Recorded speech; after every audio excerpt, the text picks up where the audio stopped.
pag-ibig talaga ang para sa mga Don Bell fans dahil mukhang masayang-masaya na naman ang comeback movie ng dalawa dahil kakaroon nga ng movie ang Don Bell ngayong taon. Ang title nga ay All Over Again. Kaya talaga ang smiley Donnie pag si Bell ang kanyang kasama. Sabi nga ng mga netizen, the thought of ABS knowing that Donnie and Bell are much more bankable together yet not abusing it and allowing them to do project outside their Don Bell name while waiting for a project together gives my tired of love team mind a brighter. Talagang mga fans ay todo pasalamat sa Star Cinema and bosses.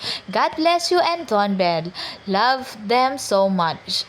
Good story, good director, good promo, good casting, and good location on out of the country sana. Tinatanong nga nila kung anong months ipapalabas at ang pag-amin nga ng dalawa ay matured love story na ang atake ng Don Bell. Sabi nga ng fans, finally we need a mature love story for this to about time. Parang naging stage mother dito si Vice Ganda habang nagpe-perform ang Don Bell.